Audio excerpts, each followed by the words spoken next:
Can I give you a Danhausen at this difficult moment? I mean, rule number one in wrestling, anything that comes out of a box is going to be a fucking disaster. But Jesus Christ. Mark, we are here to talk about Royal Rumble 1999. You're not going to get there until about 45 minutes in, because Danhausen coming out of that box was the best thing that has happened to wrestling. It was.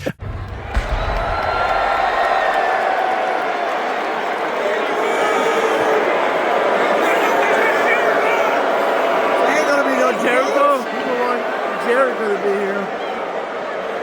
And do you know what's even better about it, Petey, is he has since turned it around. He has. Look, I have always been a fan of Danhausen gimmick. You have always been a fan of that Danhausen gimmick. There is no one in wrestling who does their gimmick more in gimmick than Danhausen. I love that little He's gremlin. great. I love him. It's so... What the fuck is it? That's always been the question. The makeup is based on the demon Pazuzu from The Exorcist. I get it. I don't know why he's doing it. And I love it. I absolutely love it. And do you know what, Pete? The worst imaginable start for Danhausen could be the thing that basically saves him in a way that, had it gone better, I don't think it necessarily would continue. Exactly, yes. When he came out of that box and they went, well, they've been advertising it for a couple of weeks. There's a box. It's arrived here. It doesn't open till Elimination Chamber. It's really important to remember they're not going to debut MJF coming out of a fucking box. It was going to be the sort of wrestler who'll come out of a box. And Danhausen... It's the sort of person who's been trying to get out of his last contract for 6 months. His confidence is shot. The thing is, I just don't feel that the character would necessarily come out of a box. And you're like, well, I tell you what, that's an interesting point. What's the character? What is it? The character. What is it? Wipe that off your face. I can't. I look like Kevin Spacey. If that happens. Right. Okay. You're struggling to say what the thing is, so let me make a suggestion here. You are the sort of character that will come out of a fucking box. And he did. Now, when the dancers out they came, and I was thinking to myself, obviously it's Danhausen. It's Danhausen. We sort of knew it was Danhausen before it was going to happen. As it came out, I had the first moment of going, I don't know if this is going to work. Hausen. I don't think it's going to work, Hausen. As they were shimmying, I was like, I don't think there's going to be enough people who have bought tickets to Elimination Chamber who, A, would know who Danhausen was, and B, would watch this with anything other than a sort of vague sense of going, what the hell fucking woke fucking satanic shit is this? They bring out a load of latexy goth girls to shimmy in that weird that thing, 1950s kitsch kind of like. It's an imagined retro sexual 1950s, but also oddly celibate and spooky like Elvira. And none of that stuff really exists outside of people who listen to the Cramps. And so when he came out, I mean, the best thing about it was the sense of people going, what the fuck is this? And yes, it's Danhausen, but you're like, I never felt that Danhausen was this small. I never felt that Danhausen was this normal looking. And when you're in the land of the giants with your Bron Breakers and your great big Jonah Reeds, I always forget his fucking WWE name. When you see those guys and you're so used to them, to see Danhausen coming out like a fucking kid from a 1930s newspaper. He looks like Max Cannon's red meat. He looks like a red meat guy. Yes, he does. A little boy. He really does. By God. Talking to Milkman Dan. I mean, that Milkman Dan would be the sort of person who said, I've found a jar of tea as well. The bit where I thought to myself, when he was coming out, I was like, I love this. I love the fact that they're pushing this. Wrestling should always be a variety show. That's the thing. And the problem with WWE is for years it's sort of just gone, no, the important thing is the main eventers and everybody else just has matches. And why? Why not bring those people like Mr. Iguana, like Chelsea Green, I think is a good example of this as well, who's doing something that the WWE haven't done for a long time. And Danhausen is a slam dunk here. As you say, the merch is going to be just flying off the shelves. He's also incredibly good at things like interviews in character. Yeah. He seems like a funny guy. And the problem is they haven't really taught that. outside of AAA. And when you go to the biggest show of the year and a box opens and this guy comes out who looks like a barista, right? The crowd were just, they weren't even like, I'm interested to see what this is going to be. They were just like, I do not want this.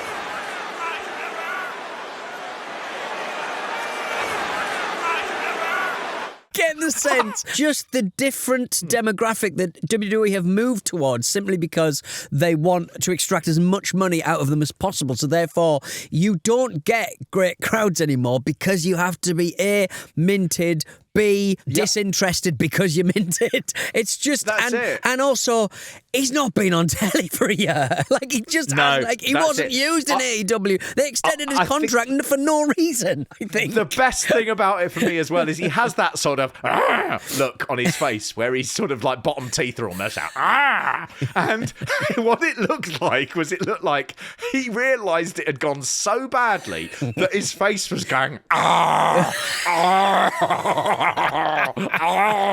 as he was walking down. I think the bit where it was clear something was up was he presented Michael Cole with a jar of teeth. Prep them. They should know. They just should know. Whether they are just WWE obsessives, they should know that Danhausen's thing is he's always got a jar of fucking teeth. They should know that. When he presented it to Michael Cole, he didn't do a ha and hold it up and sort of go, teeth for you, teeth me. He just went, oh, no, you're going to have some teeth. Like he'd lost total faith in like all the faith in his gimmick had gone. He would have been throwing them around if it had gone well, surely. God. He would have been chucking them around. I mean, he would have been standing on the thing, the teeth would have been thrown out, he would have been holding it above his head, but he was just like, oh, I've got some teeth there. And he's off. The crowd shouted, tooth. I mean, it's just even like the usual kind of sort of YouTube influencers on Instagram and stuff, who you'd think would be kind of across who he was, couldn't even bring themselves to even pretend they knew who he was. That's how illegitimate a non-WWE act that isn't Chris Jericho seems to them. It's just insane. Meltzer was describing him as the new gobbledygooker. Meltzer knows who he is. Why has Meltzer been an idiot? Crazy. The expectations for him after that bit were absolutely on the floor, and that's because Pete, they had him come out and do an inept dance, right? And it's silent. The more we talk about it, the better it sounds. With his Russ Meyer dancers. Oh, God, I love it. And at the end, there was a it went off. And it was, when it went off, I was like, I think they've made that purposely crap because that's sort of funny. I don't think it was supposed to be. But all of it came together to be fucking magic. So you get there and everyone's like, oh my God, it's the worst debut of all time. Jesus Christ, Danhausen is dead. Danhausen's never been any good. Danhausen, it's absolutely awful. And then he does Monday Night Raw. In the interim, he's tweeting. He's doing his patter. It's always good because he always talks like Danhausen. Someone described him as saying he's like an Adam Sandler cartoon. Other people have gone, no, it's based on Conan O'Brien. I think, again, the Conan O'Brien, like all the WWE fans are going to be like, oh, yeah, I get that reference. Conan,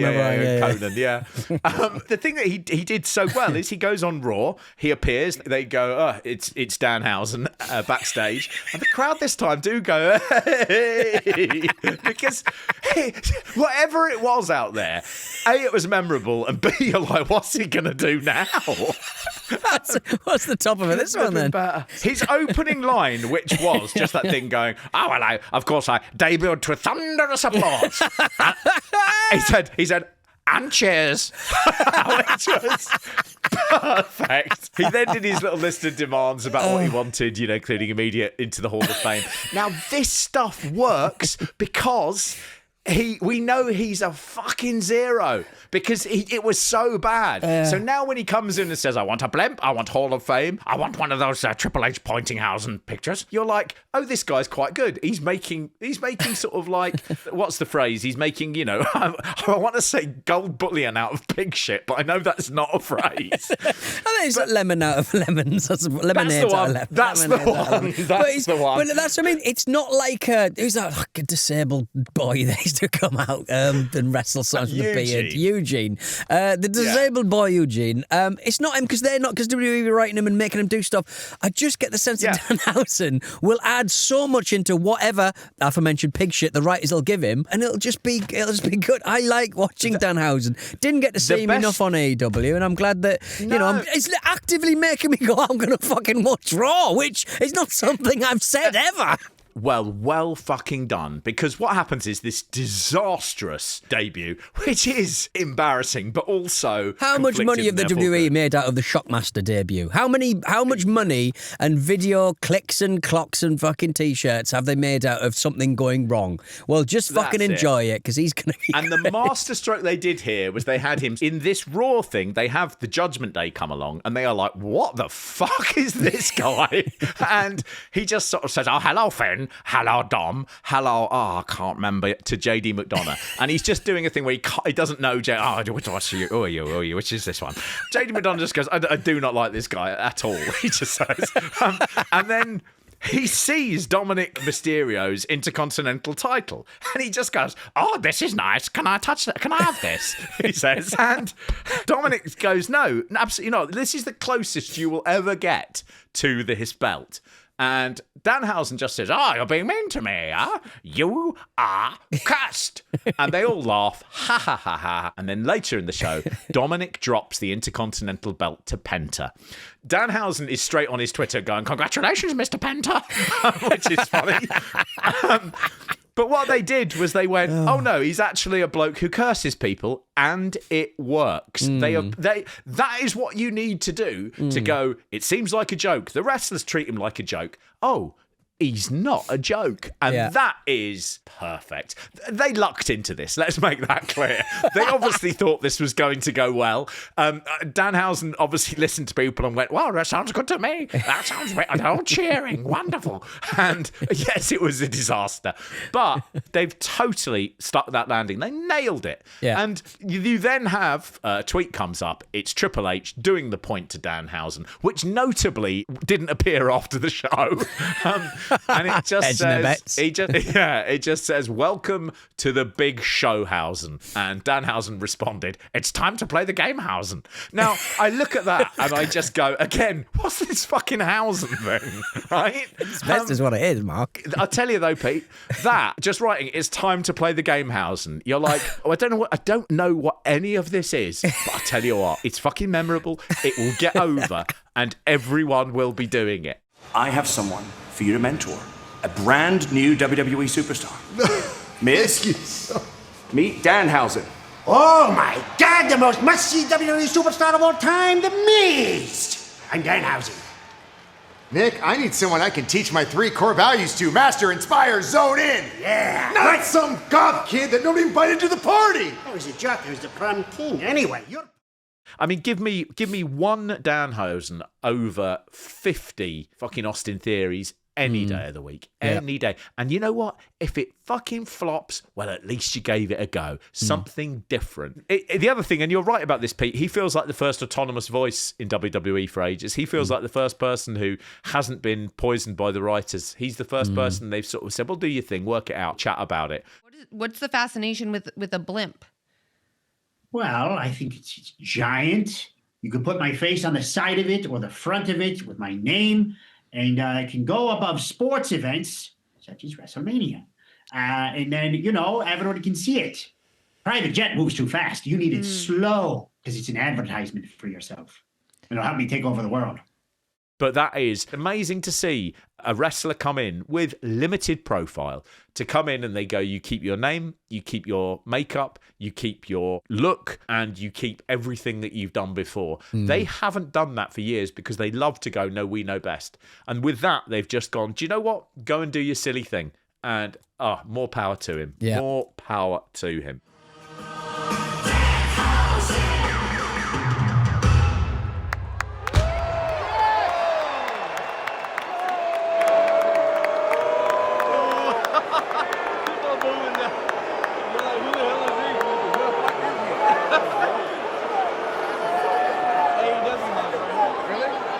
I've got a couple of Danhausen t-shirts from over the years, and they've just been sitting in the bottom of the drawer, and I would not have a problem walking out in public with one now. And if somebody said, "What's that?" you could go, "Oh, Danhausen." And I'd feel very proud. I don't know. What's your story? I'll go and watch some of his stuff. Yeah, don't watch the Elimination Chamber. Don't watch that first. watch it after. What's that CM Punk Finn Balor bit? Nobody ever believed he was going to get the strap. I thought the rest of that show, and everyone in the Danhausen thing, because it's been Danhausen, you know, I would say the rest of that show, if you were going to go, what was not good wrestling, what didn't work, look at every single match on that card. It's so moribund to Alan Partridge. It feels like a very moribund country. I will 100% say this as well, and this is not just based on what we've just said, Pete. I have not been looking forward to WrestleMania as a fan. I have one thing I'm interested in seeing at WrestleMania, and that is Danhausen, a guy who I used to see for about £12 when I'd go and see a show. I mean, he's reinvigorated. I will watch a bit of WWE, and all I will be thinking is, I hope CM Punk and Roman Reigns stop talking, because then there might be some Danhausen. Well, to be fair, my Elimination Chamber was just all adverts and about 4 matches, and that was it, really. And you talk about, you know, the people who are slating the product at this moment in time, who have got their own voice, mainly like Roman Reigns, who just keeps slating the product. The product's never been. We said this on the last episode. It's bad, but Danhausen is coming. 2026 WrestleMania, Pete, and they've put Randy Orton in the main event. Randy Orton, he's worked for that company, and he's been a high. If he's on a retirement, if he's on a retirement gig, fine, that, you know, scenery. Yeah. But you've not built up to that, so that's probably not going to happen unless it's shadow dropping his retirement. Your booking is always good, because I think if you were going to do a swerve here, you go, Randy Orton says, you know what? He's beaten Goldberg. He's beaten my mate Styles. He's beaten my big rival John Cena. At WrestleMania, I want Gunther. And you know what, Gunther? It's a retirement match. If I can't beat you, I'm done. Great. Then you're like, interesting, good. It's worth saying, Gunther, they have him beat everyone, don't they? He puts them into retirement, and yet they still don't think of him as worthy of the main event. You know, Randy Orton, I'm not going to argue he's not a Hall of Famer, and he's not, you know, the greatest of all time. And I like him. I think he's actually a great dude, and he's, you know, a workhorse. But Jesus Christ, in 2026, I don't want to see a Randy Orton main event. I don't want to see it. Oh my God, Rhea Ripley's going to WrestleMania again.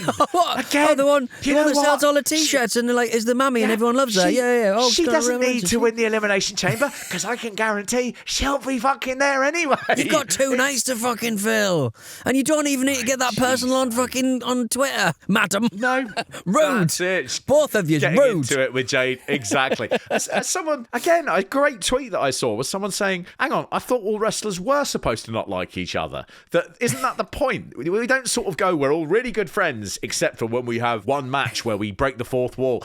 I thought you were bad guys and good guys, you know. Yeah. Just what? Stop talking about writers. Stop talking about writers, for crying out loud. Stop talking about booking. Stop having the booker come out and go, "I booked this because that's ruining it." Because we've proven that the sort of smart marks I know Danhausen is don't make popular wrestling. And the one thing I would say is it did feel to me a bit like anyone who has enjoyed indie wrestling was not at Elimination Chamber. And there is a thing where I just think, good.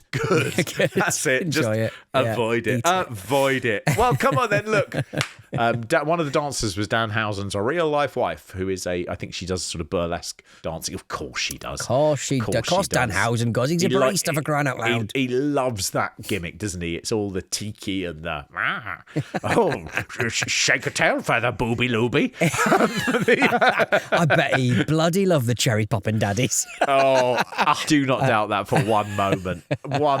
I curse you with the music of the cherry popping daddies.